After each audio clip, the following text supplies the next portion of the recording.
एक कमरे से एक लड़की की रोने की आवाज़ आ रही थी। लड़की ज़ोर ज़ोर से रो रो कर चिल्ला रही थी और बोल रही थी, मुझे छोड़ो, जाने दो। तभी उस कमरे से दो लोग बाहर आते हैं और बाहर बैठे लोगों से कहते हैं, सॉरी, हमें नहीं लगता कि अब यह लड़की जिंदा बच पाएगी, क्योंकि इनकी 80% शरीर पूरा जल चुकी है। इतना कहकर वह दोनों वहाँ से चले जाते हैं। दरअसल हुआ ये था कि कुछ सालों पहले एक कॉलोनी में एक टीचर किराए में रहने के लिए आते हैं। वह अपनी पूरी फैमिली को भी साथ में लाते हैं। उनके फैमिली में कुल 5 लोग होते हैं। एक बेटी जो 19 साल की थी और एक बेटा जो कि 15 साल के था, और उसकी माँ और वह दोनों पति पत्नी। उनकी बेटी अंजलि जो वहीं आकर एक कॉलेज में एडमिशन लेती है और उनका बेटा 12वीं में था। अंजलि जब कॉलेज जाना शुरू करती है तब से ही उसके ही क्लास में रोहन उसको पसंद करना शुरू कर देता है। इस बात की खबर ना तो अंजलि को थी और ना ही दूसरों लोगों को। रोहन अंजलि से एक तरफा प्यार करते थे। धीरे धीरे दोनों में दोस्ती हो जाती है और कुछ महीनों तक ऐसा ही चलता रहता है। फिर कुछ दिनों बाद वैलेंटाइन डे आता है।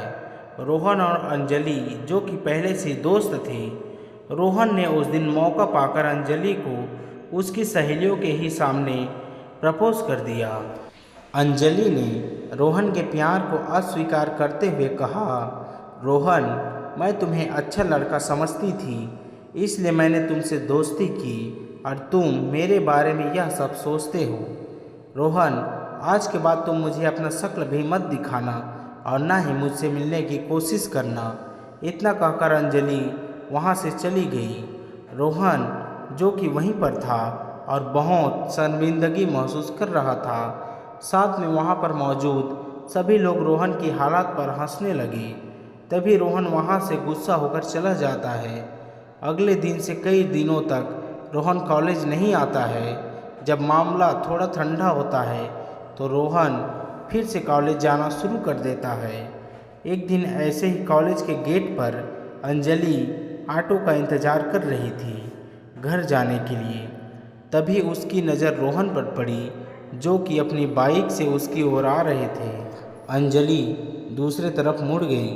रोहन को देखकर रोहन अंजलि के सामने आकर रुक गया और अंजलि से बात करने की कोशिश की। अंजलि जो कि रोहन से बात तो क्या, उनका शक्ल भी नहीं देखना चाहती थी। अंजलि ने साफ मना कर दिया बात करने से।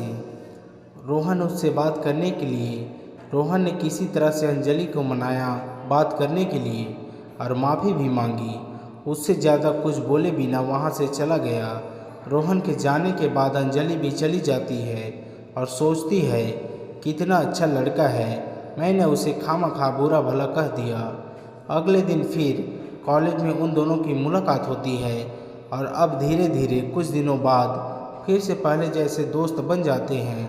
अंजलि उस घटना को उम्र का लड़कपन समझकर धीरे धीरे भूल जाती है, मगर रोहन अपनी बेइज्जती नहीं भूल पाता है और वह अंदर ही अंदर बदला लेने के लिए सही टाइम का इंतज़ार कर रहा था। आखिर वह दिन जल्द ही आ गया।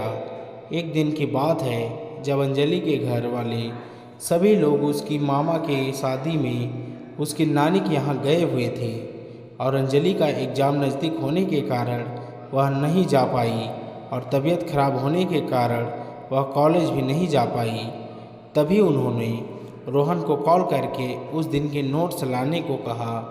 रोहन ने हामी भरते हुए कहा, ठीक है, 15 मिनट में आता हूँ।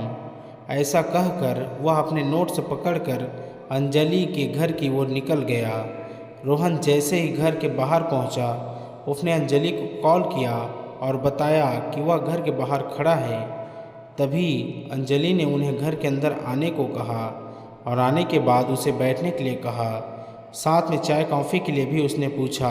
रोहन ने कॉफ़ी के लिए कहा और पूछा, अंकल आंटी कहाँ हैं, दिखाई दे नहीं रहे हैं। तभी अंजलि ने रोहन को बताया कि वह सब शादी में नानी के यहाँ गए हुए हैं। इतना कहकर अंजलि अंदर चली गई कॉफ़ी बनाने के लिए। इधर रोहन मन ही मन सोच रहा था कि आज अच्छा मौका है अपनी तन की प्यास बुझाने का और अपनी अपमान का बदला लेने का। ऐसा सोचकर वह चुपके से किचन की ओर बढ़ा जहां अंजलि कॉफ़ी बना रही थी और उसको पता भी नहीं चल पाया कि उसके पीछे रोहन खड़ा है। रोहन ने मौका पाकर अंजलि को कस के पकड़ लिया और उसके मुंह भी बंद कर दिया ताकि वह आवाज़ ना कर सके और उसे लेकर बेडरूम में चला गया। उसके साथ उसने रेप किया और इस दौरान अंजलि बेहोश हो गई।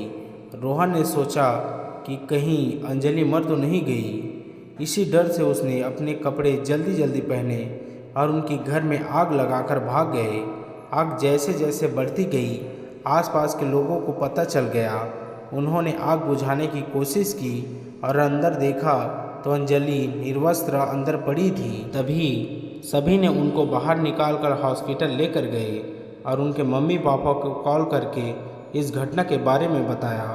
कुछ टाइम बाद उसके फैमिली वाले सभी लोग पहुंच गए। अभी उनका इलाज चल रहा था कि डॉक्टरों ने कहा उसका शरीर 80% तक जल चुकी है। अब उनका जिंदा बचना बहुत मुश्किल है। दोस्तों, इस कहानी से यह सीखने को मिलता है कि कभी भी किसी का भरोसा नहीं तोड़ना चाहिए। अगर कोई आपकी गलती को भूल सकता है तो आपका भी फर्ज बनता है कि आप भी उनकी गलती को भूल जाए। हर इंसान को एक न एक दिन बुरे वक्त से गुजरना पड़ता है। इसका मतलब यह बिल्कुल नहीं है कि हमारा बुरा वक्त हमेशा हमारे साथ रहता है और अपने बुरे समय के लिए बिल्कुल भी किसी को गलत नहीं समझना चाहिए। अपने बुरे समय में किसी के अच्छे समय को बुरा नहीं बनाना चाहिए। दोस्तों, अगर आपको भी मेरी कहानी अच्छी लगी हो तो अपनी जवाब हमें कमेंट बॉक्स में ज़रूर दें एवं और भी ऐसी ही कहानियों के लिए हमारे YouTube channel Hindi motivational story को सब्सक्राइब भी कर दें। धन्यवाद। मिलते हैं और भी ऐसे ही कहानियों के साथ।